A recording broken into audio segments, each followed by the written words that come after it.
இந்த காலகட்டத்தில் நாங்கள் ஒரு சபையாக ஒரு பயணம் சென்று கொண்டிருக்கிறோம். உங்களுக்கு தெரியும், இந்த காலகட்டத்தில் எங்களுடைய அவதானம் ஆவிக்குரிய வாழ்க்கை வளர்ப்பது. ஒரு சபையாக நாங்கள் எப்படி எங்களுடைய ஆவிக்குரிய வாழ்க்கையை வளர்த்து கொள்வது என்பதை குறித்து நாங்கள் அவதானம் செலுத்தி கொண்டிருப்பதை நீங்கள் அறிந்திருப்பீர்கள். விசேஷமாக எனக்கு ஆண்டவர் காட்டிய ஒரு காரியம்தான், ஆண்டவருடைய வார்த்தையை உங்களுக்கு நான் கற்றுக் கொடுக்க வேண்டும், ஆண்டவருடைய வார்த்தையை இன்னும் ஆழமாக உங்களுக்கு கற்றுக் கொடுக்க வேண்டும் என்பது ஆண்டவர் எனக்கு காண்பிக்கிற காரியமாக இருக்கிறது.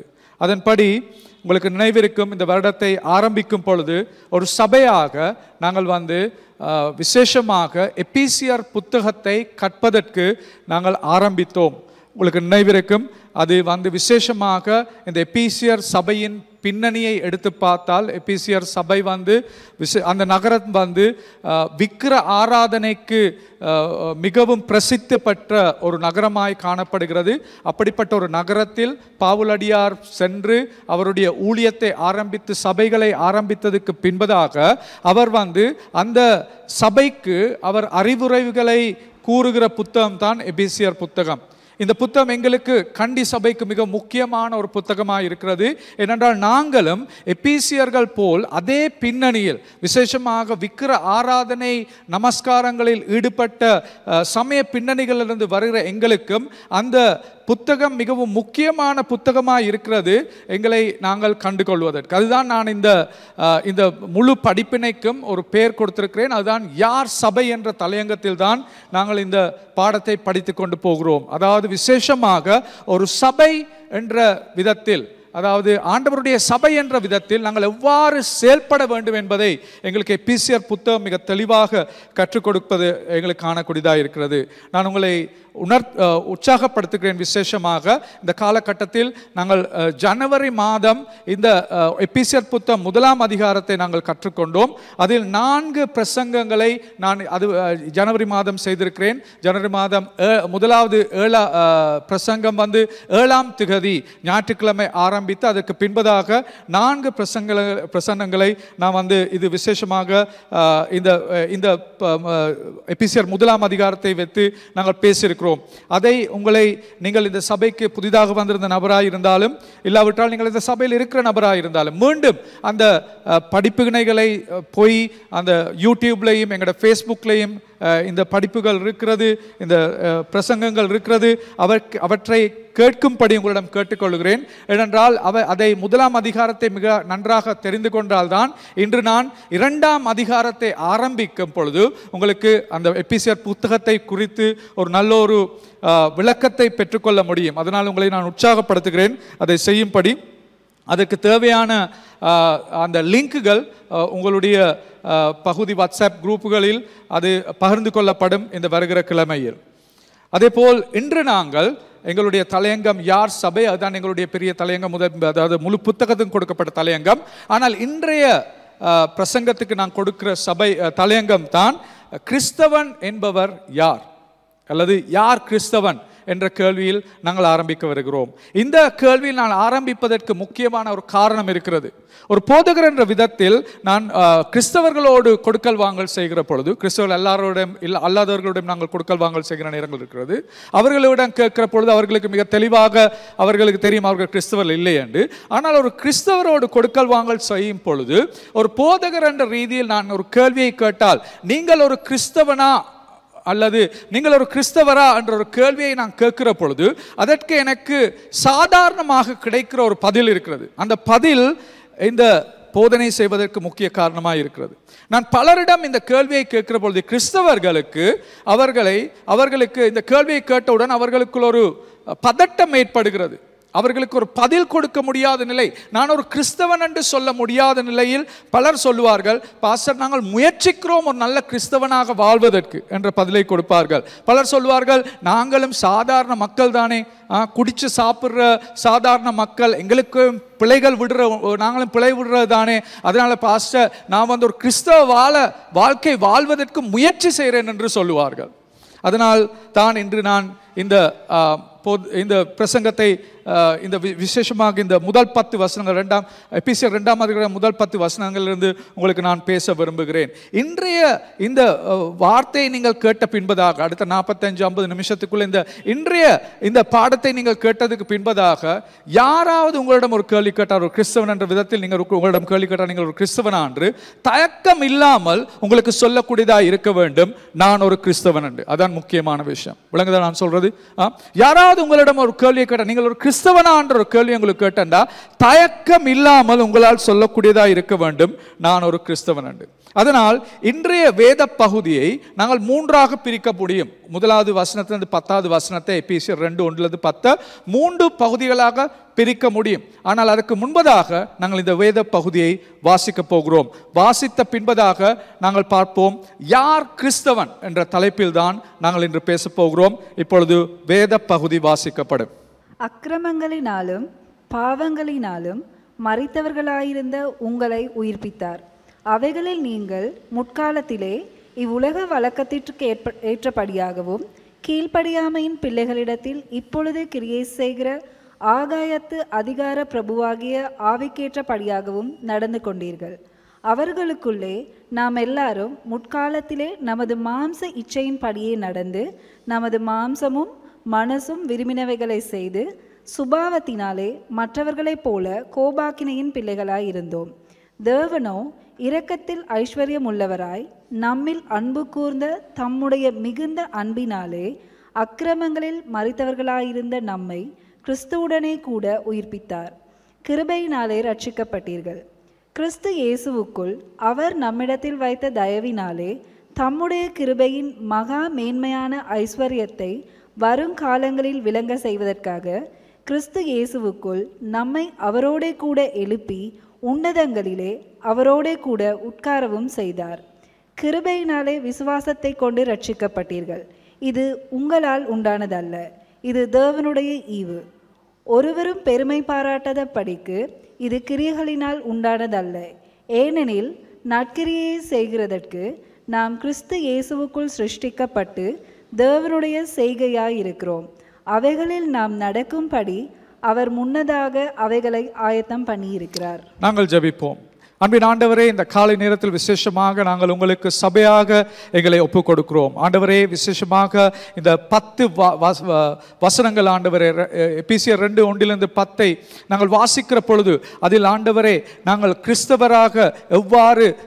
கிறிஸ்தவராக மாறுகிறோம் என்பதை குறித்து பவுலடியார் தெளிவாக பேசுகிறார். இந்த காலை நேரத்தில் ஆண்டவரே இந்த வார்த்தைகளை நாங்கள் ஆண்டவரே அவற்றை நாங்கள் ஆய்வு செய்கிற பொழுது, தியானம் செய்கிற பொழுது, கற்றுக்கொள்ளுகிற பொழுது ஆண்டவரே இந்த சபையில் இருக்கிற எல்லோரும், அதே போல் ஆண்டவரே இதை ஆண்டவரே சோஷியல் மீடியாவுடன் கூடாக கேட்கிற நபர்களை கூட ஆண்டவரே அவர்களுக்கு ஆண்டவரே அவர்களை குறித்து அவர்களுக்கு ஒரு சந்தேகம் இருந்தால், நான் கிறிஸ்தவனா என்ற சந்தேகம் அவர்களுக்குள் இருந்தால் ஆண்டவரே நான் ஜெபிக்கிறேன், இன்று ஆண்டவரே இந்த படிப்பினையின் ஊடாக அந்த சந்தேகத்தை அவர்கள் இருதயத்திலிருந்து முழுமையாக அகற்றி அவர்கள் ஆண்டவரே உண்மையாகவே கிறிஸ்தவர்கள் என்பதை அவர்களுக்கு அறிந்து கொள்வோம்.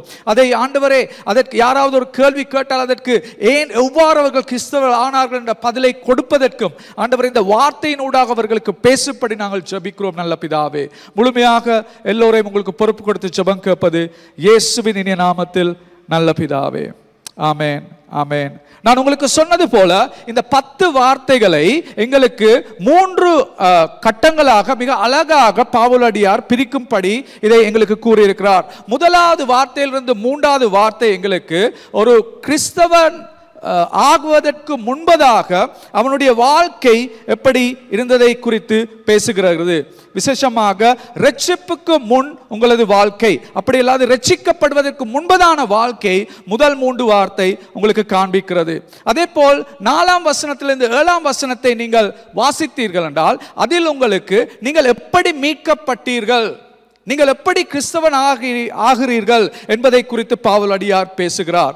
அதற்கு பின்பதாக 8ஆம் வசனத்திலிருந்து 10ஆம் வசனம் ரட்சிப்புக்கு பின் உங்கள் வாழ்க்கை எவ்வாறு இருக்க வேண்டும் என்பதை குறித்து பவுலடியார் பேசுகிறார். பாருங்க எவ்வளவு அழகாக அவர் கூறியிருக்கிறார் என்று. முதல் 3 வார்த்தைகள் ரட்சிப்புக்கு முன் உங்களோட வாழ்க்கை எப்படி இருந்தது என்பதை அவர் உங்களுக்கு நினைவூட்டுகிறார். அதற்கு பின்பதாக 8லிருந்து 10 கடைசி 3 வசனங்களில் ரட்சிப்புக்கு பின் உங்கள் வாழ்க்கை எவ்வாறு இருக்க வேண்டும் என்று பேசுகிறார். பேசுகிறார். 4ஆம் வசனத்திலிருந்து 7ஆம் வசனம், எவ்வாறு நீங்கள் ரட்சிக்கப்படுகிறீர்கள், எப்படி நீங்கள் மீட்கப்படுகிறீர்கள் என்பதை குறித்து அவர் தெளிவாக உங்களுக்கு பேசுவதை எங்களுக்கு காணக்கூடியதாக இருக்கிறது. இப்பொழுது நாங்கள் முதலாவது காரியத்தை பார்ப்போம், ரட்சிப்புக்கு முன். ஆனால் அதை பார்ப்பதற்கு முன்பதாக இன்னும் ஒரு காரியத்தை நான் உங்களுக்கு விளங்கப்படுத்த விரும்புகிறேன். பாருங்க, இதுல ரட்சிப்பு என்ற வார்த்தை 2 தடவை இந்த 10 வசனங்களில் பேசப்படுகிறது. முதலாவது 5ஆம் வசனத்தில் பேசப்படுகிறது. அதற்கு பின்பதாக 8வது வசனத்திலும், உங்களோட வேத பகுதியை நீங்க வாசிக்கக்குள்ள, உங்களோட பைபிளை நீங்க வாசிக்கக்குள்ள உங்களுக்கு காணலாம், 5ஆம் வசனத்திலும் 8ஆம் வசனத்திலும் இந்த ரட்சிக்கப்படுகிற குறித்து பேசப்பட்டிருக்கிறது. இந்த ரட்சிப்பு தான் எங்களை கிறிஸ்தவர்களாக மாற்றுகிறது. ரட்சிப்பு தான் எங்களை கிறிஸ்தவர்களாக மாற்றுகிறது என்றால் அந்த ரட்சிப்பு என்ன என்பதை நாங்கள் அறிந்து கொள்ள வேண்டும். எதிலிருந்து நாங்கள் ரட்சிக்கப்பட்டோம் என்பதை நாங்கள் தெளிவாக அறிந்து கொள்ள வேண்டும். அதனால் தான் இந்த 3 பகுதியையும் நாங்கள் இன்று பார்க்க போகிறோம். சரி, முதலாவதாக நாங்கள் பார்க்க போகிற பதிவு தான், நாங்கள் ரட்சிப்புக்கு முன் எமது வாழ்க்கை எப்படி இருந்தது, ரட்சிப்புக்கு முன் எமது வாழ்க்கை எப்படி இருந்தது என்பதை குறித்து முதல் 3 வார்த்தையில் எங்களுக்கு பேசியிருக்கிறார். அதை குறித்து நீங்கள் பார்க்கிற பொழுது உங்களுக்கு தெளிவாக காணக்கூடிய விஷயம் என்னவென்றால், பாருங்கள், முதலாவது வார்த்தை, அதாவது எபேசியர் 1:2 அவர் முதலாவது வார்த்தை எவ்வாறு ஆரம்பிக்கிறார் என்று பாருங்கள். அது சொல்லப்படுகிறது, அக்கிரமங்களினாலும் பாவங்களினாலும் மரித்தவர்களாய் இருந்தீர். முதலாவது, அக்கிரமங்களினாலும் பாவங்களினாலும் மரித்தவர்களாய் இருந்த உங்களை, ரைட்? அப்பண்டா நாங்கள் ரட்சிப்புக்கு முன்பதாக எங்களுடைய அக்கிரமங்களினாலும் எங்களுடைய பாவங்களினாலும் நாங்கள் மரித்தவர்களாய் இருந்தோம் என்று எங்களுக்கு மிக தெளிவாக பவுலடியார் சொல்லுகிறார். இப்போ இதுல அக்கிரமங்கள் என்றால் என்ன? அதுல இங்கிலீஷ் வேர்ட் எடுத்து பார்த்தா ட்ரெஸ்பாஸ் என்ற வேர்ட் பாவிக்கப்படுகிறது. அதன் அர்த்தம் என்னவென்றால், உங்களுக்கு ஒரு காணி உங்களுக்கு ஒரு வீடு காணி ஒன்று இருந்தா அந்த காணியை சுற்றி நீங்கள் ஒரு எல்லை வைத்திருப்பீர்கள். அந்த எல்லை உங்களுடைய காணி, இது உங்களுக்கு சொந்தம் என்ற காண்பிக்கிற எல்லையா இருக்கிறது. அந்த எல்லைக்குள் உங்களுக்கு மாத்திரம் தான் இருக்க முடியும். ஆனால் இன்னும் ஒரு நபர் அந்த எல்லைக்குள் வந்தால், அதாவது நீங்கள் அவங்களுக்கு பெர்மிஷன் கொடுக்காம, அவங்களுக்கு அனுமதி கொடுக்காமல் அவங்க அதுக்குள்ள வந்தாங்கண்டா அதுதான், அதாவது அந்த எல்லை மீறுதல் தான் அந்த அக்கிரமம் என்ற வார்த்தை, ட்ரெஸ்பாஸ் என்ற வார்த்தை அதுதான். அதாவது ஆண்டவர் எங்களுக்கு கொடுத்திருக்கிற வாழ்க்கையில் அவர் எங்களுக்கு ஒரு வரம்புகளை கொடுத்திருக்கிறார். நாங்கள் எப்படி வாழ வேண்டும் என்ற ஒரு வரம்புகளை கொடுத்திருக்கிறார். அந்த வரம்புகளுக்கு அப்பால் சென்று, அந்த எல்லைகளுக்கு அப்பால் சென்று நாங்கள் காரியங்களை செய்கிற பொழுது அது அக்கிரமங்களாக ஆண்டவருடைய வார்த்தையின்படி பேசப்படுகிறது. பாவம் என்று சொல்லுகிற பொழுது மிஸ்ஸிங் த மார்க் என்று இங்கிலீஷ் சொல்லுவாங்க. அதாவது ஒரு எல்லை ஒன்று கொடுக்கப்பட்டிருக்கிறது. அந்த எல்லைக்கு தான் நாங்கள் எப்பவுமே அந்த எல்லையை நோக்கி செல்ல வேண்டும். ஆனால் அந்த எல்லையை விட்டு விலகி செல்லுவது, அதாவது எங்களுக்கு செல்வதற்கு ஒரு பாதை ஆண்டவர் கொடுத்திருக்கிறார், ஒரு எல்லை கொடுத்திருக்கிறார். அந்த எல்லையை விட்டு நாங்கள் விலகி செல்லுகிற பொழுது பாவம் என்று கூறப்படுகிறது. இதன் அர்த்தம் என்னவென்றால், ஆண்டவர் எங்களுக்கு வாழ வேண்டிய ஒரு வழியை கொடுத்திருக்கிறார். வாழுவதற்காக ஆண்டவருடைய ஒரு பாதை இருக்கிறது. இவ்வாறு தான் வாழ வேண்டும் என்று ஆண்டவருடைய வார்த்தைகளில் எங்களுக்கு சொல்லப்பட்டிருக்கிறது. அந்த வாழ்க்கை, ஆண்டவர் சொல்கிற வாழ்க்கையை விட்டு நாங்கள் விலகி செல்லுகிற பொழுது, அதை விட்டு செல்லுகிற பொழுது அதுதான் பாவமாக கருதப்படுகிறது. அதுதான் பாவமாக கருதப்படுகிறது. அப்போ உங்களுக்கு காணக்கூடியதா இருக்கிறது, நாங்கள் முதலாவது பவுலடியார் சொல்லுகிறார், நாங்கள் கிறிஸ்தவர் ஆகுவதற்கு முன்பதாக எங்களுடைய அக்கிரமங்கள் பாவங்களில் நாங்கள் மரித்திருந்தோம். அதன் அர்த்தம் தான், எங்கள் மரித்த ஒரு நபருக்கு ஒரு விதத்திலையும் எதிர்த்து போராட முடியாது. அப்படி என்ன, உங்களோட வாழ்க்கையில பாவங்களுக்கு எதிர்த்து போராடக்கூடிய வல்லமை உங்கள் வாழ்க்கையில் இல்லை. நீங்கள் ஒரு மரித்த நபர். அப்படி என்ன, இயேசுவுக்கு வருவதற்கு முன்பதாக, ரட்சிப்பை பெறுவதற்கு முன்பதாக பாவம் உங்களை ஆளுகை செய்தது என்பதின் அர்த்தமாய் காணப்படுகிறது. அதற்கு பின்பதாக இன்னும் ஒரு காரியத்தை உங்களுக்கு நான் காண்பிக்க விரும்புகிறேன். விசேஷமாக 2வது வார்த்தையும் 3வது வார்த்தை நீங்க எடுத்து பார்த்தீங்கன்னா அதுல கூறப்படுகிற காரியத்தை பாருங்க. அவைகளில் நீங்கள் அதாவது அந்த பாவத்தில் நீங்கள் முக்காலத்தில் இவ்வுலகு வழக்கத்துக்கேற்றபடியாகவும், பாருங்க இல்ல சொல்லியிருக்குது, வழக்கத்துக்கேற்றபடியாகவும், அதாவது ஒன்றை பின்பற்றுகிறீர்கள், ஒன்றை பின்பற்றி செய்கிறீர்கள். இந்த உலகத்து வழக்கத்துக்கு ஏற்ப, இந்த உலகத்துக்கு பின்னால நீங்க செல்றீங்க என்று சொல்லப்படுகிறது. கீழ்ப்படியாமையின் பிள்ளைகளிடத்தில் இப்பொழுது கிரியை செய்கிற ஆகாயத்து அதிகார பிரபுவாகிய ஆவிக்கேற்றபடியாகவும், இந்த உலகத்து வழக்கத்துக்கேற்றபடியாகவும், அதாவது கீழ்ப்படியாத பிள்ளைகளிடத்தில் இப்பொழுது கிரியை செய்கிற ஆகாயத்து அதிகார பிரபுவாகிய ஆவிக்கேற்றபடியாகவும், அதாவது இந்த 2 காரியங்களையும் நாங்கள் பின்னோக்கி சென்றோம் என்று இதில் கூறப்படுகிறது.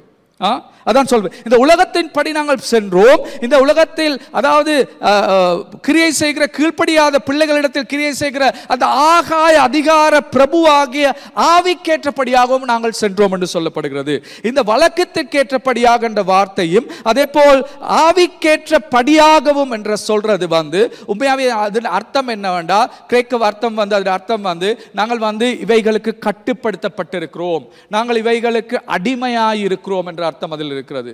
மிகவும் முக்கியமான விஷயம். அதாவது நாங்கள் ஆண்டவருக்கு வருவதற்கு முன்பதாக நாங்கள் ஒரு அடிமைகளாக வாழ்ந்து கொண்டிருந்தோம். அதுதான் எங்களுக்கு முக்கியமான விஷயம். நாங்கள் அடிமைகளாக வாழ்ந்து கொண்டிருந்தோம். அப்படி என்றால் பாவம் எங்களை அடிமையாக்கி இருந்தது. நாங்கள் பாவத்துக்கு அடிமைகளாக வாழ்ந்திருந்தோம். எங்களுக்கு எங்களுடைய எஜமான் பாவம் சொல்லுகிறதை நாங்கள் செய்து கொண்டிருந்தோம். எங்களுக்கு ஒரு விதமான பலன் இருக்கவில்லை, வல்லமை இருக்கவில்லை, அந்த பாவத்துக்கு எதிராக வாழக்கூடிய ஆற்றல் எங்களுக்கு இருக்கவில்லை என்பதை இதிலிருந்து எங்களுக்கு காண்பிக்கிறது. அப்படி என்றால் இந்த அடிமை ஆகினதுக்கு எவ்வாறு நாங்கள் இது ரெண்டுக்கும் அடிமையாகி இருக்கிறோம், என்னது எங்களை அடிமையாக்குற என்ற கேள்வி நீங்க கேட்கலாம். நாங்கள் எதற்கு அடிமையாகி இருக்கிறோம் என்ற கேள்வியை நீங்க கேட்டீங்கன்னா, 3 காரியங்கள் எங்களை அடிமையாக்கி வைத்திருக்கிறது இந்த உலகத்தில். நாங்கள் பார்த்தோம், அந்த 2ஆம் வசனம் 3ஆம் வசனத்தில் பார்த்த காரியங்களை எடுத்து பார்த்தா அதில் 3 காரியம் சொல்லப்பட்டிருக்கிறது நாங்கள் அடிமையாகி இருக்கிறோம் என்று. அது 3 காரியம் என்னவென்றால், இவ்வுலகு வழக்கத்துக்கேற்ப அடிமைகளாக இருக்கிறோம். முதலாவது என்னது? இவ்வுலகு வழக்கத்துக்கேற்ப அடிமைகளாக இருக்கிறது என்ற காரணம் என்னது, அர்த்தம் என்னது? இந்த உலகத்தில் வாழுகிற ஒரு முறை இருக்கிறது. நாங்கள் உதாரணத்துக்கு எடுத்தண்டா, நாங்கள் வாழுகிற வாழ்க்கையில் எங்களுக்கு இருக்கிற இந்த உலகத்து முறை, இந்த வாழுகிற முறை தான் ஒரு குடும்பத்து, நீங்கள் திருமணம் முடிச்சண்டா உங்களுக்கு ஒரு குழந்தை இருக்கணும். உங்களோட குழந்தை பிறந்த பிறகு அந்த குழந்தையை எப்படியாவது நல்ல ஸ்கூலில் போட்டு படிப்பிச்சு அதுக்கு அந்த குழந்தைக்கு போடக்கூடிய மிகவும் சிறந்த பாடசாலையில் போட்டு எவ்வளவு பணம் செலவழிக்க முடியுமோ அந்த பணத்தை செலவழித்து எப்படியாவது அந்த பிள்ளையை நல்லா கற்க வைத்து அதற்கு பின்பதாக அதை எப்படியாவது அந்த பிள்ளை யூனிவர்சிட்டிக்கு அனுப்பி ஒரு டாக்டர் ஆக்கணும். கண்டில அதான் எல்லாருக்கும் இருக்கிற ஒரே நோக்கம், எப்படியாவது இந்த பிள்ளை டாக்டரா மாறணும், வேற ஒன்றும் வேணாம், டாக்டரா மாறணும். அப்படி இல்லாம போச்சண்டா, டாக்டராக எல்லாம் போச்சண்டா, இனி 2வது 3வது ஆப்ஷனுக்கு போய் எப்படியாவது ஏதாவது ஒரு இடத்துல படிப்பிச்சு அவங்களை எப்படியாவது யூனிவர்சிட்டி முடிச்சுட்டு ஏதாவது ஒரு நல்ல ஒரு வேலையை எடுத்து அதுக்கப்புறம் அவங்களுக்கு திருமணம் முடிச்சு கொடுத்து அவங்க ஒரு நல்ல வீடு வாங்கி வாகனம் வாங்கி இந்த அவங்களும் ஒரு ஆசீர்வாதமான வாழ்க்கை வாழ வேண்டும். இதுதான் உலகத்து வாழ்க்கை முறை. இதற்கு நாங்கள் அடிமையாக இருக்கிறோம். அதாவது ரட்சிப்புக்கு வருவதற்கு முன்பதாக இதுதான் எங்களுடைய ஒரே நோக்கம், வாழ்வதற்கான ஒரே நோக்கம் இதுவாக இருந்தது. அதான் உலகத்து வாழ்க்கைக்கு ஏற்றபடி வாழ்றது அர்த்தம். அடுத்தது இந்த 3 பகுதியில் சொல்லப்படுகிற 2வது காரியம், நாங்கள் அடிமையாக 2வது காரியம் தான், நான் இவ்வுலகத்தின் வழிபாடுகளுக்கு அடிமையாயுள்ளோம். அப்படி அல்லாது விட்டால் இந்த உலகத்தில் இந்த பரம்பரைகளை, ஒவ்வொரு பரம்பரைகளையும் ஆளுகிற ஒரு ஆவி இருக்கிறது. அந்த ஆவிகளை எங்களை கட்டுப்படுத்தி கொண்டிருக்கிறது.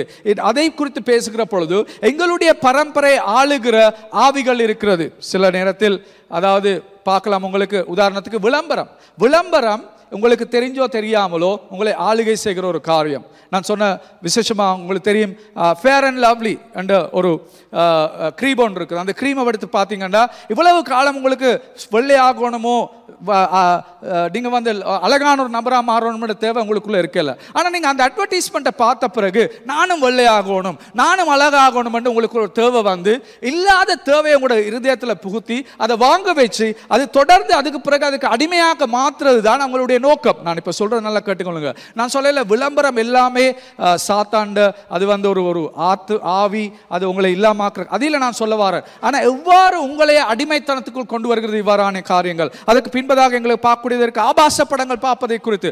ஆபாச படங்கள் பார்ப்பது இன்றைக்கு பில்லியன் கணக்கில் டாலர்களை அவர்கள் பெற்றுக்கொள்ளுகிற ஒரு வர்த்தகமாக மாறி இருக்கிறது. அப்படிப்பட்ட காரியங்கள் எல்லாம் இன்றைக்கு எங்களை ஆளுகை செய்து கொண்டிருப்பதை காணக்கூடியது. முதலாவது உலக வழக்கத்துக்கு ஏற்ப நாங்கள் அடிமையாக இருக்கிறோம். அடுத்தது இந்த உலகத்தில் இப்பொழுது எங்களை ஆளுகை செய்கிற ஆவிகள், ஒவ்வொரு பரம்பரையும் ஆளுகை செய்கிற ஆத்துமாக்கள் நாங்கள் அடிமையாக இருக்கிறோம். 3வது அவர் சொல்லுகிறார் இந்த வார்த்தையில், நாங்கள் இந்த யுகத்தின் ஆவிக்கு அடிமையாக இருக்கிறோம். அதாவது கடைசியாக சாத்தானுக்கு நாங்கள் அடிமையாக இருக்கிறோம். சாத்தானுக்கும் நாங்கள் அடிமையாக இருக்கிறோம். இந்த 3 காரியங்களுக்கும் நாங்கள் அடிமையாகி இருக்கிறதை குறித்து தான் இதில் சொல்லப்படுகிறது. இது எங்களுக்கு இந்த 3 காரியங்களிலிருந்து நாங்கள் அடிமையாய் காணப்படுவதை குறித்து தான் இந்த வார்த்தைகளில் பேசப்பட்டிருக்கிறது. இந்த 3 காரியத்தையும் ஒரு காரணம் இருக்கிறது, அதுதான் பாவம் என்று சொல்றது. இந்த மூன்றும் அடங்கினது முக்கியமா பவுல் அடியார் என்னன்னு எங்களுக்கு காண்பிக்கிறார். எபேசியர் 2:3 எபேசியர் 2:3 வாசிங்க. அவர்களுக்குள்ளே நாம் எல்லாரும் முற்காலத்திலே நமது மாம்ச இச்சையின்படியே நடந்து நமது மாம்சமும் மனசும் விரும்பினவைகளை செய்து சுபாவத்தினாலே மற்றவர்களைப் போல கோபாக்கினையின் பிள்ளைகளாயிருந்தோம். ரைட், இதுல பாருங்க, இந்த எல்லாத்தையும் இந்த மூன்று நான் சொன்ன காரியங்களையும் அந்த மூன்று காரியத்துக்கு மையஸ்தானம் எங்கே இருந்து இந்த எல்லாமே வருகிறது பார்த்தா, இது எல்லாமே வருகிறது 3ஆம் வசனம் அவர் சொல்லுகிறார், அவர்களுக்குள்ளே நாம் எல்லோரும் முற்காலத்திலே நமது மாம்ச இச்சை நடந்து நமது மாம்சம் மனசும் விரும்பினவைகளை செய்து, ரைட், சுபாவத்தினாலே மற்றவர்களை போல் கோப அக்கினியின் பிள்ளைகளாய் இருந்தோம். அப்ப மாம்சம் என்றது என்ன? மாம்சம் என்றா சரீரமா? அதான் நாங்க நினைச்சிட்டு இருக்கிறோம் மாம்சம் என்றா சரீரம். ஆனா கிரேக்க மாம்சம் என்ற வசனத்தின் அர்த்தம் சரீரம் அல்ல. ரைட், முதல்ல நான் உங்களுக்கு இங்கிலீஷ்ல காட்டுறேன். ரைட், இங்கிலீஷ்ல அந்த மாம்சம் என்றதுக்கு கிரேக்க வசனம் வந்து SARX, சாக்ஸ் என்றதுதான் அதோட அர்த்தம். அது தான் மாம்சம் என்றது அர்த்தம்.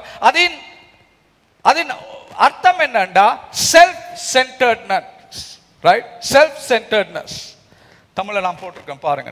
மாம்சம் என்பதற்கு எஸ்ஏஆர் என்ற கிரேக்க வார்த்தையின் அர்த்தம் சுயத்தை மையமாக கொண்ட ஒரு வாழ்க்கை, தன்னலமே கருதுகின்ற ஒரு தன்மை, தன்னலமே கருதுகின்ற ஒரு தன்மை, சுயத்தை மையமாக கொண்ட ஒரு வாழ்க்கை. இதுதான் இதுல மாம்சம் என்று சொல்றதின் அர்த்தம். மாம்சம் என்றதின் அர்த்தம் அதுதான், தன்னலத்தை கருதுகின்ற தன்மை, அப்படி அல்லது சுயத்தை மையமாக கொண்டு வாழ்கிற ஒரு வாழ்க்கை. ரைட், அதுதான் என்று சொல்லப்படுகிறது. ரைட், இன்றைக்கு எங்களை தன்னலமா எங்களை முன்னால் கொண்டு செல்லுகிறது, சுயத்தை மையமாக கொண்ட வாழ்க்கையா எங்களை தீர்மானங்களை எடுக்க வைக்கிறது, சுயத்தை மையமாக வைத்த வாழ்க்கை எங்களை இன்று கட்டுப்படுத்தி கொண்டிருக்கிறதா, சுயத்தை மையமாக வைத்த வாழ்க்கை எங்களை இன்று நாங்கள் செய்கிற எல்லா காரியங்களிலும் எங்களை செய்ய வைப்பது அந்த சுயத்தை மையமாக கொய்து வைத்த வாழ்க்கையா? சாத்தான் ஏன் சாத்தான் ஆகினான்? சாத்தான் என்று ஆண்டவர் படைக்கல தானே ஒருவரை. என்னண்டு சாத்தான் ஆகினான் தெரியுமா உங்களுக்கு? ரைட், 1 திமோத்தி 3:6 அதில் சொல்லப்படுகிறது, அவனுடைய பெருமை, அவனுடைய சுயத்தின் தன்மை, சுயத்தை கருதுகின்ற தன்மை, சுயத்தை மையமாக கொண்ட அந்த சிந்தனை, நான் என்ற சிந்தனை, நான் பெரியவனாக மாற வேண்டும், நான் ஆண்டவரை விட ஒரு பெரிய கௌரவத்தை பெற்றுக்கொள்ள வேண்டும் என்ற அந்த சுயம் தான் சாத்தான் என்ற நபரை உருவாக்கியது. வாசிப்புமா? அவன் இருமாற்படைந்து பிசாசு அடைந்த ஆக்கினையிலே விழாதபடிக்கு நூதன சீஷனா இருக்க கூடாது. ரைட், இருமாப்பு தான் பிசாசுக்கு முக்கியமான காரியமாக இருக்கிறது. இருமாப்பு அடைந்தபடியே தான் அவன் சாத்தானாக மாறினான். இருமாப்படைந்தபடியா. ரைட், அப்ப பெருமை இதுதான் எங்களை அந்த இடத்துக்கு கொண்டு செல்லுகிற முக்கிய காரணமாக இருக்கிறது. மார்ட்டின் லூத்தர் என்ற நபர் சொல்லுகிறார், நாங்கள் எல்லோருமே சுபாவமாக, அதாவது பாவத்தின் சுபாவம் என்னென்றால் நாங்கள் எல்லோருமே சுயத்தை, நான் என்னது தேவைதான் எப்பொழுதும் நான் எப்பொழுதுமே கவனிக்கிற தன்மை எனக்குள் இருக்கிறது. அது என்னை ஒரு கெட்ட மனிதனாக மாற்றுகிறது. மற்றவர்களை பாவித்து, ஏன் தேவனை கூட பாவித்து என்னுடைய தேவைகளை செய்வதுதான் இந்த சுயத்தன்மை. அப்படி இல்லாவிட்டால் இந்த சுயத்தை மையமாக வைத்து வாழ்கிற வாழ்க்கை. அப்படி என்றா ஒரு பாவி என்றா ஆண்டோட வசனத்தின் படி பாவம், அப்படி இல்லாட்டி பைபிள்ல ஒரு பாவி என்று சொல்லுகிற பொழுது அதன் அர்த்தம் என்ன? அதன் அர்த்தம் தான் எனது இருதயத்தில் எப்பொழுதுமே என்ன நடந்தாலும் நடக்கிற எல்லாவற்றையும் நான் பார்த்து கொண்டிருக்கிறேன், கேட்டுக்கொண்டிருக்கிறேன், அவதானித்துக் கொண்டிருக்கிறேன். ஏன் நான் அதை செய்கிறேன்? அதிலிருந்து எனக்கு என்ன லாபம் கிடைக்க போகிறது? அந்த எந்த நபர் என் வாழ்க்கைக்குள் வந்தாலும், யாரோடு நான் கொடுக்கல் வாங்கல் செய்தாலும், எப்படிப்பட்ட சூழ்நிலையில் நான் இருந்தாலும், என்னுடைய இருதயம் எப்பொழுதுமே நினைக்கிற காரியம் என்னது? இதிலிருந்து எனக்கு எதை பெற்றுக்கொள்ள முடியும், இதிலிருந்து எனக்கு என்ன லாபம் இருக்கிறது. அதுதான் பாவம் என்று ஆண்டவர் சொல்லுகிறது. பைபிள்ல பாவம் என்று சொல்றது அதுதான். விளங்குதா உங்களுக்கு? சுயத்தை மையமாக கொண்ட வாழ்க்கை, தன்னலம் கருதுகின்ற ஒரு தன்மை, அதுதான் பாவம். ரைட்? இந்த தன்னலம் கருதுகின்ற தன்மை அதை எங்களை தீமையான நபர்களாய் மாற்றுவது மட்டுமில்ல, இந்த தன்னலம் கருதுகிற தன்மை எங்களை ஒரு நன்மையான நபராயும் மாற்றலாம். நாங்கள் தன்னலத்தை பெற்றுக்கொள்வதற்காக மற்றவர்களுக்கு உதவியும் செய்யலாம். என்னுடைய தன்னல சுயத்தை நான் அதன் தேவையை பூர்த்தி செய்வதற்காக நான் மற்றவர்களுக்கு உதவியும் செய்யலாம். ஒரு நல்ல பிள்ளையாக பெற்றோர்களுக்கும் இருக்கலாம், ஒரு நல்ல பெற்றோர்களாக பிள்ளைகளுக்கும் இருக்கலாம். மற்றவர்களுக்கு நான் உதவி செய்யலாம், நண்பர்களுக்கு நான் ஒரு நல்லவனாக காண்பிக்கலாம். லூத்தர் என்ன சொல்லுகிறார்? எல்லாவற்றையும் நாங்கள் பாவிக்கிறோம், ஏன் ஆண்டவரை கூட நாங்கள் பாவிக்கிறோம், எங்களுடைய சுயத்தின் தேவையை சந்தித்துக் கொள்வதற்கு, நான் நல்லாக செயல்படுவதற்கு காரணம் என் சுய தேவையை சந்திப்பதற்கு. சேவை நான் செய்வது கூட என் சுயத்தின் தேவையை சந்தித்துக் கொள்வதற்காக. சொல்றதை நல்லா கேட்டுக்கொள்ளுங்க. சுயத்தை மையமாக வைத்து வாழ்கிறவர்கள் கெட்டவர்கள் அல்ல. அவர்கள் கெட்டவர்களாயும் இருக்கலாம். ஹிட்லர் அப்படிப்பட்ட ஒரு ஆள். சுயத்தை மையமாக வச்சு வாழ்ந்தபடியே தான் எல்லாரையும் கொண்டு நான் எந்த வல்லமையை வச்சு கொள்ளணும். சுயநலம். இன்றைக்கு அப்படிப்பட்ட தலைவர்கள் எத்தனையோ உலகத்தில் இருக்கிறாங்க. அப்படிப்பட்ட கெட்டவர்கள் இருக்காங்க. ஆனா கன நேரத்தில் சபைக்குள்ள அப்படிப்பட்ட ஆக்கள் இல்லை. சபைக்குள்ள இருக்கிறது அதுக்கு அடுத்த பக்கம். எல்லாமே நல்லவர்கள், எல்லாமே நன்மையா செய்வாங்க, எல்லாம் சரியா செய்வாங்க, எல்லாமே முகத்துக்கு எல்லாம். ஆனா எல்லாம் செய்யறது எதற்கு? என்னுடைய சுய தேவையை பெற்றுக்கொள்வதற்கு. எப்பயாவது அவருக்கு ஏதாவது ஒரு பிரச்சனை நடந்தா அவருடைய உண்மையான நபரை நீங்க காண்பீங்க. அப்பதான் உண்மையான நபர் வெளியில வருவார். அது வரைக்கும் எல்லாம் நல்லா செய்வார். ஒரு பிரச்சனை வந்துச்சோ உண்மையான நபரை காணலாம். ஏன்? சுயம் ஒரு நாளும் எங்களுக்கு மூடி மறைக்க முடியாது. சுயத்தை மூடி மறைக்க முடியாது. சுயம் வெளியில வரும், வருந்துதான் ஆகும். அப்ப நீங்க அத உங்களுக்கு காணக்கூடியதா இருக்கிறது. ரைட்? சோ இதுதான் முதலாவது பாயிண்ட். முதலாவது பாயிண்ட் நாங்கள் இந்த பாவத்தில் நாங்கள் எல்லோருமே வாழ்ந்து கொண்டிருக்கிறோம். அதுதான் எங்களுடைய முதலாவது பாயிண்ட். ரைட்? அப்படியாண்டா இதற்கு இருக்கிற பதில் என்ன? எப்படி இதுல இருந்து நாங்கள் வெளியில எப்படிப்பட்ட ஒரு வாழ்க்கையை நாங்கள் வாழ வேண்டும்? இதற்கு இருக்க பதில், இதுக்கு இருக்க பதில் என்னது? இதுக்கு ஆண்டவர் கொடுத்த பதில் என்னது? எப்படி ஆண்டவர் எங்களை மாற்றுவது? நாங்கள் கடைசி பகுதிக்கு போவோம். முதலாவது, அதாவது நீங்கள் ரட்சிக்கப்பட்ட பின் உங்கள் வாழ்க்கை எப்படி இருக்கும்? ரைட்? 8வது வசனத்தில் சொல்லப்படுகிறது எப்படி? கிருபையினாலே விசுவாசத்தை கொண்டு ரட்சிக்கப்பட்டீர்கள், இது உங்களால் உண்டானதல்ல, இது தேவனுடைய ஈவு. ரைட்? கிருபையினாலே விசுவாசத்தை கொண்டு ரட்சிக்கப்பட்டீர்கள். எப்படி நீங்க ரட்சிக்கப்பட்டீங்க? கிருபையினாலே விசுவாசத்தை கொண்டு ரட்சிக்கப்பட்டீர்கள். இது உங்களால் உண்டானதல்ல, உங்கள் செயலால் உண்டானதல்ல. அதுதான் இங்கிலீஷ்ல சொல்லுது, not through your works. உங்கள் செயலால் உண்டானதல்ல, இது தேவனுடைய ஈவு, இது தேவனுடைய ஒரு பரிசு உங்களுக்கு கொடுக்கப்பட்ட. ஆண்டவர் எப்படிப்பட்ட ஒரு வாழ்க்கை ரட்சிப்புக்கு பின்னால நாங்கள் வாழணும் என்று எங்கள்கிட்ட எதிர்பார்க்கிறார். 2-3 காரியங்களை நான் உங்களுக்கு காண்பிக்கிறேன். முதலாவது தான், நீங்கள் ரட்சிக்கப்பட்டது தேவனுடைய கிருபையினால். பாருங்க, இதில் சொல்லப்படுது மிக தெளிவாக, இது தேவனுடைய ஈவு, இது ஒரு பெருமை பாராட்டத்தக்காத, இது கிரிகையினால் உண்டானதல்ல. கடைசி சொல்லுது கிரிகையினால் உண்டானதல்ல, கிருபையினாலே விசுவாசத்தை கொண்டுதான் நாங்கள் விசுவாசிக்கிறோம். கிருபையினால் தான் நாங்கள் ரட்சிக்கப்பட்டோம் என்பது. அதே போல் விசேஷமாக அது எங்களுடைய விசுவாசத்தின் ஊடாக கிருபையினாலே நாங்கள் விசுவாசிக்கப்பட்டோம். இது எங்களுடைய செயல் அல்ல, இது ஆண்டவரால் கொடுக்கப்பட்ட ஒரு பரிசு. அதாவது ரட்சிப்பு என்பது, நல்லா கேட்டுக்கொள்ளுங்க, ரட்சிப்பு என்பது ஆண்டவரால் உங்களுக்கு கொடுக்கப்பட்ட ஒரு பரிசு. ரட்சிப்பு என்பது ஆண்டவரால் உங்களுக்கு கொடுக்கப்பட்ட ஒரு ஈவு, ஒரு பரிசு. ரைட்? அதான் முக்கியமான விஷயம், அதை நீங்க மறந்துடாதீங்க. ரைட்? அப்ப நீங்க உங்களோட வாழ்க்கையில உங்களுக்கு இருக்கிற எல்லாமே ஆண்டவரால் கொடுக்கப்பட்ட ஒரு பரிசாக நீங்க காண்ற நபரா மாறணும். இன்னைக்கு பாஸ்டர் மனோ காலில் சொன்னார், நாங்கள் எல்லாத்துக்குமே நன்றி செலுத்துவோம். எங்களோட மனைவி, மகன், பிள்ளைகள், எங்களுக்கு கொடுக்கப்பட்டிருக்கிற வேலை, தொழில், எங்களுக்கு கொடுக்கப்பட்டிருக்கிற வீடுகள், வாசல்கள், உணவுகள், நாங்கள் கொடுக்குற உடைகள் எல்லாமே, அவட பாட்டெல்லாம் அப்படித்தான் இருந்துச்சு. எல்லாத்துக்குமே நாங்கள் நன்றி செலுத்த வேணும். ஏன் நாங்கள் நன்றி செலுத்துகிறோம்? ஏன் நாங்கள் நன்றி செலுத்துகிறோம்? அவை ஒன்றுமே எங்களுக்கு சொந்தம் இல்லை. அவை எல்லாமே எங்களுக்கு கொடுக்கப்பட்ட ஒரு பரிசு. யாராவது உங்களுக்கு பரிசு கொடுத்தா நீங்க என்ன செய்வீங்க? கையை நீட்டி எடுப்பீங்க. மற்ற எடுக்கக்குள்ள என்ன சொல்வீங்க? நன்றி, நன்றி, கொடுத்ததுக்கு நன்றி சொல்லுவீங்களா இல்லையா? சொல்லாட்டி கட்டாயம் சொல்லுங்க. ரைட்? பரிசொன்று கொடுத்தால் நாங்கள் நன்றி என்று சொல்வது அது வழக்கம். எங்களுடைய வாழ்க்கையில் இருக்கிற எல்லாத்தையும் நாங்கள் ஆண்டவரால் கொடுக்கப்பட்ட ஒரு பரிசாக காணாவிட்டால் எங்களுக்கு ஒரு நாளும் ஒரு நன்றி உள்ள மனப்பான்மையோடு வாழ முடியாது. எங்கள் வாழ்க்கையில் இருக்கிற எல்லாமே, எங்களுக்கு இருக்கிற வரங்கள், தாளந்துகள் கூட, வேலைகள் செய்யக்கூடிய உங்களை புத்தி, உங்களுக்கு கொடுத்திருக்கிற அறிவு, உங்களுக்கு கொடுத்திருக்கிற வல்லமை, இது எல்லாமே ஆண்டவரால் கொடுக்கப்பட்ட ஒரு பரிசு. அதை நீங்கள் அப்படி காணாவிட்டால் உங்களுக்கு ஒரு நாளும் இந்த வாழ்க்கை வாழ முடியாது. அதாவது கிருபையினால் கொடுக்கப்பட்டது என்பதை காணாமல் உங்களுக்கு அதை பரிசா காணாட்டி உங்களுக்கு வாழ முடியாது. நான் இதை ஒன்றுமே பெற்றுக்கொள்ள தகுதி இல்லாத ஒரு நபர், தெரியுமா? இதை ஒன்றுமே பெற்றுக்கொள்வதற்கு எனக்கு தகுதி இல்லை, எனக்கு ஒரு தகுதியும் இல்லை, நான் செய்த ஒன்றுமே செய்யல் இதெல்லாம் பெற்றுக்கொள்வதற்கு.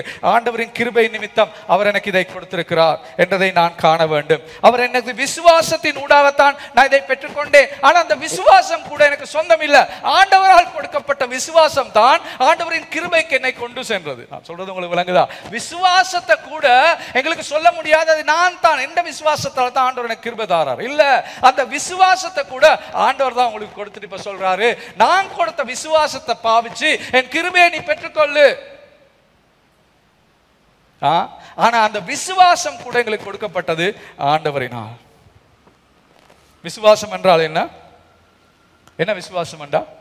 ஆண்டவரை முழுமையாக சார்ந்து இருக்கிறது. ஒன்றுக்கு மேல நீங்க இந்த கதிரையில அன்றைக்கு இருந்துட்டு இருக்கிறீங்க, யோசிச்சிருக்க மாட்டேங்க. காலையில வந்தோடனே விசுவாசம் இல்லாட்டி அந்த கதிரையில இருப்பீங்களா? அந்த கதிரை உடைஞ்சு கீழே விழுந்துருமென்னு தெரிஞ்சா இருப்பீங்களா? இல்ல. நீங்க அந்த கதிரையில் இருந்ததுக்கு காரணம் உங்களுக்கு ஒரு விசுவாசம் இருக்கிறது. நான் இந்த கதிரையில் இருக்கும் பொழுது அந்த கதிரை என்ற பாரத்தை தூக்கி என்னை உடையாமல் என்னை சரியான இடத்தில் வைத்துக் கொள்ளும். முழுமையா நீங்க சார்ந்து இருக்கிறீங்க, உங்களோட ட்ரஸ்ட் அதுக்கு மேல இருக்குது, நீங்க முழுமையான நம்பிக்கையில வச்சிருக்கீங்க. இப்ப நீங்க யோசிச்சுட்டு இருக்கீங்களா, கதிரை உடைஞ்சிருமா, விழுந்துருமா, உங்களுக்கு பதட்டம் ஒண்ணு உங்களுக்குள்ள இருக்குதா? விசுவாசம் இருக்கிற வாழ்க்கையில் ஓய்வு இருக்க வேண்டும். ஓய்வு இருக்க வேண்டும். சார்ந்து இருந்து ஓய்வு பெறுவதுதான் விசுவாசம். சார்ந்து இருந்து ஓய்வு பெறுவோம். கதிரையில இருந்தா ஒரு ஓய்வு. நீங்க கதிரையை பற்றி யோசிக்க மாட்டீங்க, வேற எல்லாத்தையும் பற்றி யோசிச்சு குழம்பிட்டு இருப்பீங்க. ஆனா ஒரு நாள் கதிரையை பற்றி யோசிக்க மாட்டீங்க. அதான் விசுவாசம். அதான் விசுவாசம். ரைட்? பவுல் சொல்லுகிறார், உங்களுக்கு இப்படிப்பட்ட ஒரு விசுவாச வாழ்க்கையை அனுபவிப்பதற்கு, இப்படிப்பட்ட ஒரு ஓய்வு, இப்படிப்பட்ட கிருபை உங்களுக்கு கிடைத்தது உங்களின் கிரியை நிமித்தம் அல்ல. அதனால் உங்கள் ஒருத்தருக்குமே, பாருங்கள் என்ன சொல்லப்பட்டிருக்கின்ற 8ஆம் வசனத்துல, இது தேவனுடைய ஈவு, இது ஒருவரும் பெருமை பாராட்டாத படிக்கு. எங்களுக்கு பெருமை பாராட்டேலாம், இதை குறிச்சு பெருமை பாராட்டேலாம். ரைட்? பெருமை என்று சொன்னா உங்களோட தலைக்கு வர்றது என்னது? சில ஆக்களோட கதைக்குள்ள அவங்க எப்பவுமே சொல்லுவாங்க, நான் இப்படித்தான், நான் இதை செஞ்சிருக்கிறேன், நான் இந்த வேலையை செஞ்சேன், எனக்கு இப்படி கனெக்ஷன் இருக்குது, எனக்கு அவரை தெரியும், எனக்கு இவரை தெரியும். அதுதானே நினைவு வருது உங்களுக்கு பெருமைன்னு சொல்லிக்குள்ள. ரைட்? ஆனா இந்த காலத்துல, இந்த ஆண்டவருடைய வசனம் எழுதப்பட்ட காலத்துல பெருமை என்று சொல்லிக்குள்ள அதுக்கு ஒரு வேறு அர்த்தம் இருந்துச்சு. அந்த அர்த்தம் என்ன தெரியுமா? ஒரு போருக்கு போவதற்கு முன்பதாக, ஒரு போருக்கு போவது, நான் சொல்ற இந்த சித்திரத்தை பிடிச்சுக்கொள்ளுங்க, ஒரு போருக்கு போறதுக்கு முன்பதாக, ரைட், அந்த போர்ல போனோன்னா அந்த போராளிகள் மறிக்க போகிறார்கள், அவர் சாக போறாங்க. அவங்க சாகிறதுக்கு தான் இந்த போருக்கு போறாங்க. அந்த போருக்கு போறதுக்கு முன்பதாக அவங்களோட அந்த போர் தலைவன் அதுல இருந்து அவங்களை உற்சாகப்படுத்துறார். என்னன்னு உற்சாகப்படுத்துறார் தெரியுமா? உன்னுடைய எதிரிக்கு 5000 குதிரைகள் இருக்கிறது, எங்களுக்கு 10,000 குதிரைகள் இருக்கிறது, எல்லாரும் கத்துவாங்க. அதான் பெருமை பாராட்டுறது.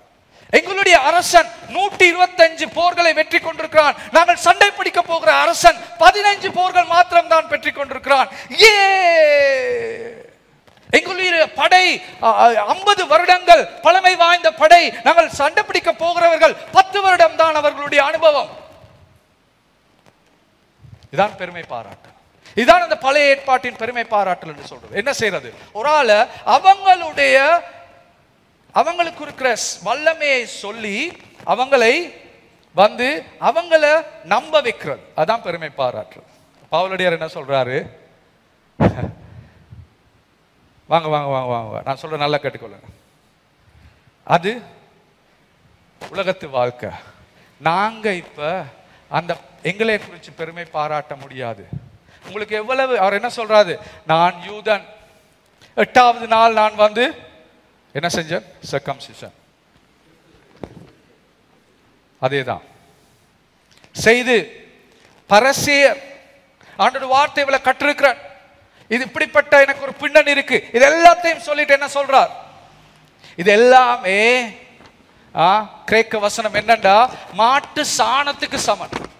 இயேசுவை தெரிந்து கொள்ளும் அறிவோடு அதை நான் பார்த்தால் இது எல்லாமே மாட்டு சாணத்துக்கு சமன் என்று சொல்றார். பாருங்க எப்படி மாறினார். இவ்வளவு காலம் நான் பெருமை பாராட்டினது என்னுடைய பின்னணி, நான் அந்த படிப்பு, எனக்கு இருந்த தகுதி, நான் எப்படிப்பட்ட காரியங்களில் இருந்து வந்தேன், என்னுடைய கோத்திரம். ஆனால் அது எல்லாமே இப்பொழுது இயேசுவுக்கு பாராட்டத்தக்க காரணங்கள் அல்ல. எனக்கு பாராட்ட முடியாது. அவையெல்லாம் ஒரு சாணமாய் மாறிட்டு.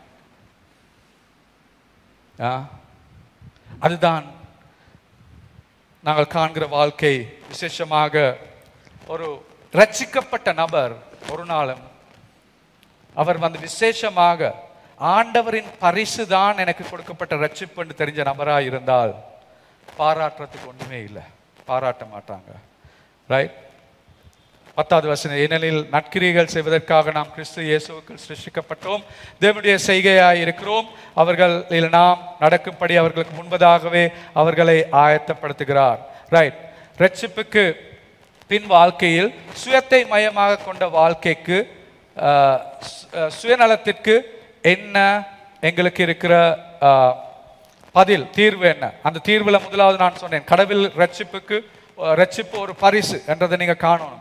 2வது விஷயம், கிருபை உண்டானது, எனவே யாரும் பெருமை பேச முடியாது. இந்த 2 காரியத்தை உங்களுக்கு விளங்கப்படுத்தினேன். விளங்குது தானது? விளங்குதாது? தெளிவா இருக்காது 2 காரியம். ரைட்? ஓகே. கடவுளின் ரட்சிப்பு ஒரு பரிசு, கிரியைகளால் உண்டானது அல்ல, எனவே யாரும் பெருமை பேச முடியாது.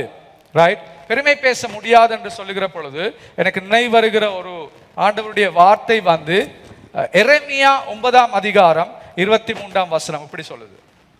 எரேமியா 9:23 இப்படி சொல்லுது.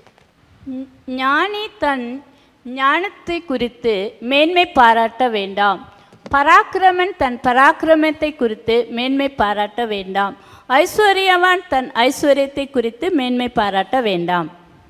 பாராட்டுறதுக்கு ஒன்றுமே இல்லை. ஆண்டவர் என்ன சொல்றாரு? ஞானி தன் ஞானத்தையும், பராக்கிரமன் அதாவது வல்லமை இருக்கிறவன் தன் வல்லமையை குறித்து பெருமை பாராட்ட வேண்டாம், ஐஸ்வர்யன் தன்னுடைய பணத்தை குறித்து நீங்க பாராட்ட வேண்டாம் என்று ஆண்டவருடைய வார்த்தை சொல்லுகிறது. நாம் எல்லோருமே ஏதாவது ஒரு காரியத்தை பிடித்து வைத்திருக்கிறோம், அதுதான் எங்களுக்கு வாழ்க்கையில் அர்த்தம் கொடுக்கிற காரியம், அதை குறித்து தான் நாங்கள் எப்பவுமே பாராட்டுவோம். சிலர் தங்களுடைய தொழிலை குறித்து பாராட்டுவார்கள், சிலர் தங்களுடைய படிப்பை குறித்து பாராட்டுவார்கள், சிலர் தங்களுடைய அவர்கள் எடுக்கிற சேலரி, அவர்களுக்கு எவ்வளவு சம்பளம் கிடைக்குது என்பதை குறித்து பாராட்டுவார்கள், சிலர் அவர்களுடைய ஒழுக்கத்தை குறித்து பாராட்டுவார்கள், நான் ஒரு ஒழுக்கமான நபர் அதை குறித்து பாராட்டுவார்கள், சிலர் தாங்கள் ஒரு நல்ல கிறிஸ்தவன் என்று தங்களை பாராட்டிக் கொள்வார்கள், சிலர் தங்களுடைய பிள்ளைகளின் செயல்களை வைத்து என் மகன் இது செய்கிறார், என் மகள் இது செய்கிறார், என் மகள் அங்க படிக்கிறார், என் மகன் அங்க படிக்கிறார் என்ற காரியங்களை வைத்து பாராட்டி கொண்டிருக்கிறார்கள். சிலர் அவர்கள் எப்படி ஆண்டவர்களை ஊழியம் செய்கிறார்கள் என்று, தாங்கள் எப்படிப்பட்ட ஊழியத்தை செய்கிறார்கள் என்று சொல்லி பாராட்டி கொண்டிருக்கிறார்கள். சிலர் தங்களுடைய சமயத்தை தாங்கள் கொண்டு சொல்லுகிற விதத்தை வைத்து பாராட்டுகிறார்கள். எல்லோருமே ஏதாவது ஒரு காரியத்தை வச்சு பாராட்டிட்டு தான் இருக்கிறாங்க. எல்லாருக்கும் அவங்களோட வாழ்க்கையில் அர்த்தம் கொடுக்கிறது காரியத்தை அவங்க எடுத்து பாராட்டுவாங்க. எது உங்களோட வாழ்க்கைக்கு அர்த்தம் கொடுக்குதோ அதை வச்சு நீங்க பாராட்டுவீங்க. இப்போ நீங்கள் ஒரு காரியத்தை எந்த நேரம் பாராட்டி கொண்டிருந்தீங்கன்னா அதுதான் உங்களோட வாழ்க்கைக்கு அர்த்தம் கொடுக்குற காரியம். என்னது அது? தேடி பாருங்க. ரைட். இப்போ நான் உங்களுக்கு ஒரு சின்ன ஒரு வேலை ஒன்று செய்கிறேன், மிக விரைவாக நான் செய்கிறேன். ரைட். பெருமையின் 3 அடையாளங்களும் அமைதியற்ற மற்றும் தவழ்ந்து செல்லும் என்று சொன்னா, எந்த நேரம் நீங்க கஷ்டப்பட்டு இருக்கீங்க, இதை நான் பெற்றுக்கொள்ளணும் என்று தவழ்ந்து செல்றீங்க. அப்படிப்பட்ட ஒரு வாழ்க்கையின் 3 அடையாளங்களை நான் முதல்ல உங்களுக்கு காண்பிக்க விரும்புகிறேன். ரைட். 3 அடையாளங்கள். அதே போல் அடுத்த பக்கத்துல நான் இதை எழுந்தது இல்லை. ரைட். திருப்தி, அதாவது ஆண்டவருக்குள் ஆறுதல் பெற்று ஓய்வு இருக்கிற ஒரு நபரின் 3 அடையாளங்களை நான் காணப்போறேன். ஒரு பக்கத்துல வந்து பெருமையின் 3 அடையாளங்கள், அமைதியற்ற தவழ்ந்து செல்ற ஒரு வாழ்க்கை. அடுத்த பக்கம் ஆண்டவருக்குள் தான் யாரென்று தெரிந்து அமைதியாக ஓய்வு பெற்ற ஒரு வாழ்க்கையின் 3 காரியங்கள். ரைட். ஒன்று கொண்டு ஒப்பிட்டு பார்ப்போம். முதலாவது, ரைட், ஆண்டவருக்குள்ள, ரைட், நீங்கள் பெருமையில் இருக்கிற ஒரு நபராக இருந்தால் அந்த நபர் எந்த நேரம் கோபமான ஒரு வாழ்க்கை வாழ்ந்து கொண்டிருப்பார். அவர் எந்த நேரம் கோபமாய் தான் இருப்பார். நீங்க உங்களோட வாழ்க்கையில் இருக்கிற எல்லாமே உங்களுக்கு பரிசண்டு நீங்க காணாட்டி, ரைட், உங்களுக்கு வந்தது எல்லாமே ஒரு பரிசண்டு நீங்க காணாட்டி, நீங்கள் எல்லாமே பெற்றுக்கொண்டது உங்களை கஷ்டத்தில் பட்டு நீங்க தான் எல்லாத்தையுமே உங்களோட வாழ்க்கையில பெற்றுக்கொண்டிருக்கீங்கன்னு நீங்க நம்பினீங்கண்டா, ரைட், நீங்க வந்து எப்பவுமே ஒரு கோபப்படுகிற நபர். ரைட். நீங்க ஒரு நாளுமே திருப்தி அடைய மாட்டீர்கள். உங்களுக்கு இருக்கிற காரியங்களை கொண்டு நீங்கள் ஒரு நாள் மன நிறைவுக்கு வர மாட்டீர்கள். நீங்கள் எப்பொழுதுமே இன்னும் அதிகமாய் தேவை என்று நீங்கள் தேடுகிற ஒரு நபராக இருப்பீர்கள். உங்களுக்குள் ஒரு திருப்தி இல்லை, மன நிறைவு இல்லை. எப்பவுமே இன்னும் அதிகமாய் எனக்கு வேண்டும். உங்கள் வாழ்க்கையில் எப்பொழுதுமே நீங்க பாராட்டுறதுக்கு ஒரு காரியத்தை நீங்க தேடிக்கொண்டிருப்பீங்க. எதை நான் பாராட்டுறது என்று நீங்க பார்ப்பீங்க. உங்களுக்குள்ள ஒரு ஓய்வு இல்லை. நீங்க எப்பவுமே அதிகமாய் பணத்தை இன்னும் நான் சம்பாதிக்க வேண்டும். உங்கள் வாழ்க்கையில் உங்களுக்கு நேரம் இல்லை. உங்களுடைய ரட்சிப்பு வந்து நீங்க செய்கிற வேலையாய் இருக்கும், நீங்கள் செய்கிற காரியங்களாய் இருக்கும். நீங்கள் உங்களுடைய தன்னம்பிக்கை பெற்றுக்கொள்ள பார்ப்பது உங்களுக்கு இருக்கிற பொருட்களை வைத்து. ரைட். நீங்க எப்பொழுதுமே உங்களுக்கு ஒரு விடுமுறை இல்லை. மிகவும் கஷ்டப்பட்டு வேலை செய்கிற ஒரு நபர், ஆனால் வாழ்க்கையில் நிம்மதியும் இல்லை. உங்களோட வாழ்க்கையில ஏதாவது சரியா போக விட்டா நீங்க டக்குன்னு கோபப்பட்டுருவீங்க. நீங்க நினைச்ச விதத்துல காரியங்கள் நடக்காவிட்டா உங்களுக்கு சரியான கோபம் வரும். எப்பவுமே அடியில ஒரு கோபம் இருக்குது, எப்ப வெளியில வருமண்டே தெரியாது. அதுக்கு காரணம் திருப்தி இல்லை. திருப்தி இல்லை. எப்பவுமே கோபம், எப்பவுமே முணுமுணுத்துட்டு இருப்பீங்க. வாழ்க்கை எப்பவுமே உங்களுக்கு நன்மை செஞ்ச இல்லை. ரைட். இதுதான் வந்து ரைட் கோபமுள்ள வாழ்க்கை. அடுத்த பக்கத்தில் திருப்தி இருக்கிற வாழ்க்கை எப்படி இருக்கும்? நிம்மதி இருக்கிற வாழ்க்கை எப்படி இருக்கும்? மனநிறைவு இருக்கிற வாழ்க்கை எப்படி இருக்கும்? அதுல ஒரு சாந்தத்தனம் இருக்கும். வாழ்க்கையில என்ன வந்தாலும் வராட்டிலும் உங்களுக்குள்ள ஒரு உறுதி இருக்குது. காரியங்கள் சரியா போனாலும் பிழையா போனாலும் நீங்க குழம்புற ஒரு நபர் இல்லை. உங்களை லேசில குழப்ப முடியாது. உங்களுக்குள்ள ஒரு பெரிய ஒரு அமைதி உங்களுக்குள்ள இருக்குது. வித்தியாசம் விளங்குதா? அடுத்தது வந்து ஆணவம் அல்லது திமிர் பிடித்த நபர் என்று சொல்வார்கள், இல்லாட்டி ஏற்றுக்கொள்ளுதல். ரைட். யாராவது நீங்க சொல்றத கேட்டு இருந்தாண்டா அவங்களோட உங்களுக்கு வேலை செய்வீங்க. உங்களுக்கு கீழ்ப்படி இருந்தா ஒரு பிரச்சனை இல்லை. ரைட். ஆனா உங்களுக்கு எதிராக யாராவது செயல்பட்டாண்டா முடிஞ்சது. நீங்க எப்பவுமே கஷ்டப்பட்டு வேலை செய்கிற நபர் என்றபடியா நீங்க எப்பவும் எதிர்பார்க்கறது எல்லாருமே உங்களை சுத்தி இருக்கிறார்கள் அப்படி கஷ்டப்பட்டு வேலை செய்யணும். அவங்களுக்கு அப்படி கஷ்டப்பட்டு வேலை செய்யாட்டி பாரு அந்த சோம்பாரிய, அவன் ஏன் இன்றைக்கு ஏழையா இருக்கிறான்? பெரிய சோம்பேறி. காலையில் எழும்புறானா நேரத்துக்கு, வேலை செய்யறானா ஏதாவது ரெண்டு, எப்பவுமே நீங்க வந்து என்ன செய்வீங்க? மற்றவங்களை நியாயம் திருப்பீங்க. நீங்க கஷ்டப்பட்டு வேலை செஞ்சு நீங்க முன்னேறினபடியா உங்களுக்கு கஷ்டப்படாத நபர்கள், அப்படி செய்யாத நபர்களை பார்த்தா உங்களுக்கு ஒரு கோபம். அவரை நாங்க டக்குன்னு நியாயம் தீர்த்துருவோம். ரைட். ரைட். உங்களை எதிர்த்து யாராவது பேசுறாண்டா முடிஞ்சது. ரைட். நீங்க தான் எல்லாமே தெரிஞ்ச நபர் உங்களுக்குள்ள ஒரு உணர்வு இருக்குது. யாரையும் சொல்றது நீங்க கேட்கறது தயாரில்லை. மற்ற கலாச்சாரத்துல இருந்து வர்றவங்க வித்தியாசமான நபர்களோட உங்களுக்கு கொடுக்கல் வாங்கல் செய்ய முடியாது. மற்ற சமயங்கள்ல இருந்து வர்றவங்க, கலாச்சாரத்துல இருந்து வர்றவங்க, பின்னணியில இருந்து வர்றவங்களோட உங்களுக்கு கொடுக்கல் வாங்கல் செய்ய முடியாது. எனக்கு அவங்க வேணாம், அவங்களோட எனக்கு இயலாது. ரைட்? உங்களுக்கு அவங்கள கண்ணால கூட காட்ட முடியாது. நீங்க எப்பவுமே ஒரு ஒரு உங்களுக்கு சுத்தி இருக்கிற ஆக்கள் பயத்துல தான் உங்களோட இருக்கணும். ரைட்?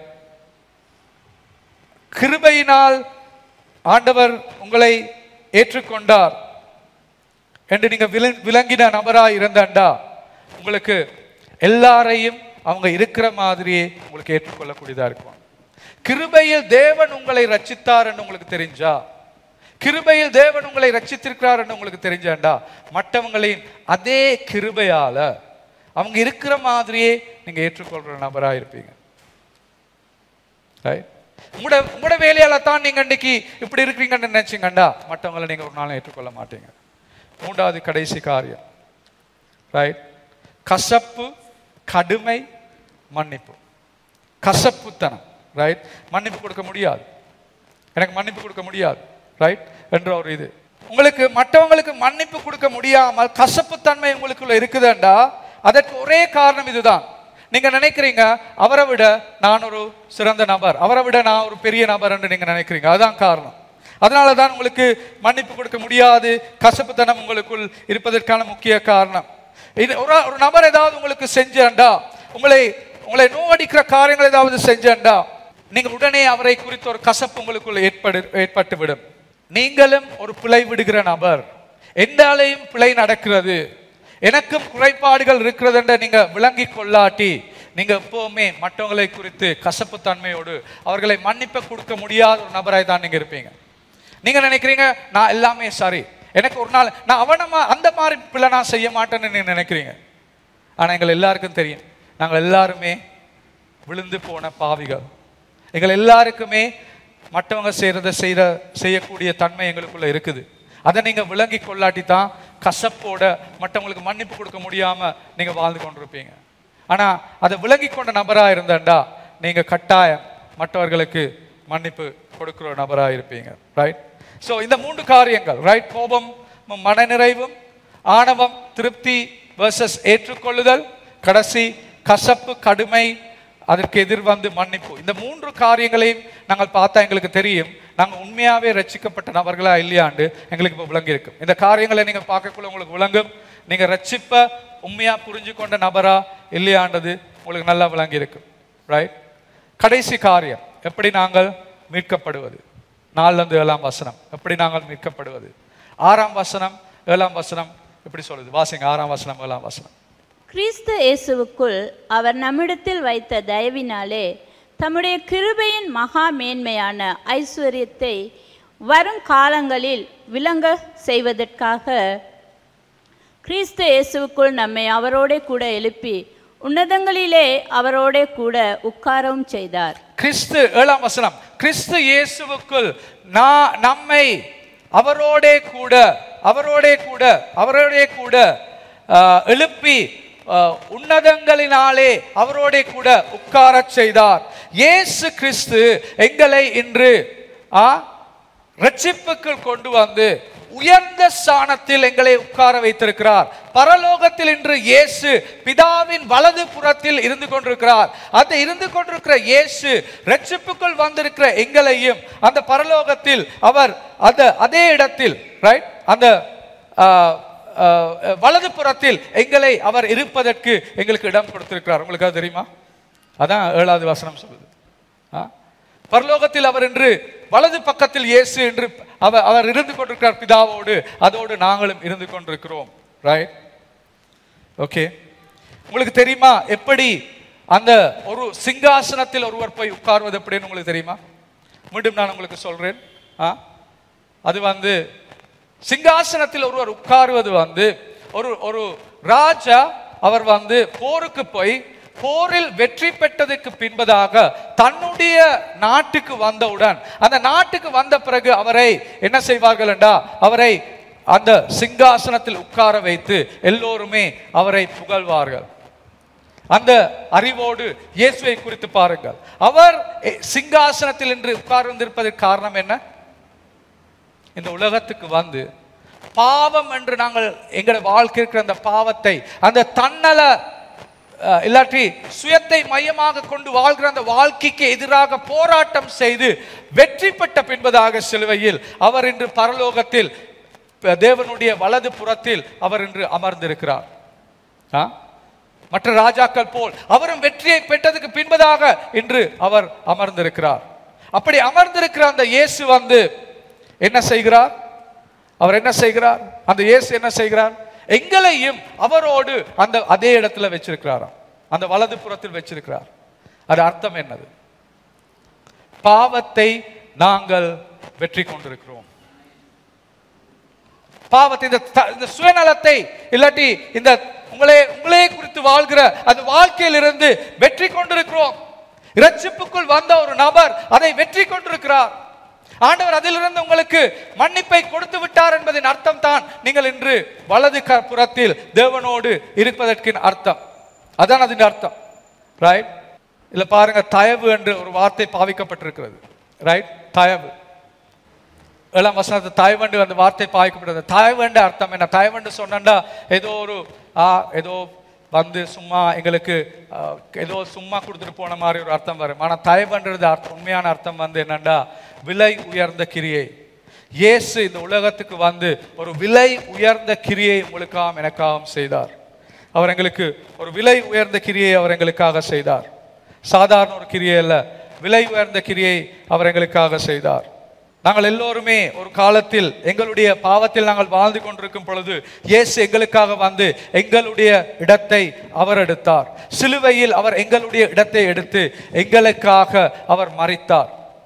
எங்களுடைய பாவமான, சுயநலமான, தன்னலமான, என்னையே சுற்றி மையமாக வைத்திருக்கிற வாழ்க்கைக்கு பதிலாக இயேசு தன் வாழ்க்கையை சுயநலமற்ற பொதுநலத்தை கருதி அவர் எல்லாவற்றையும் விட்டு வந்து எங்களுக்காக ஒரு பாவம் இல்லாத வாழ்க்கை வாழ்ந்து எங்களுடைய இடத்தை அவர் எடுத்தார். சிலுவையில் எடுத்து அவருடைய இடத்தை உங்களுக்கு கொடுத்திருக்கிறார்.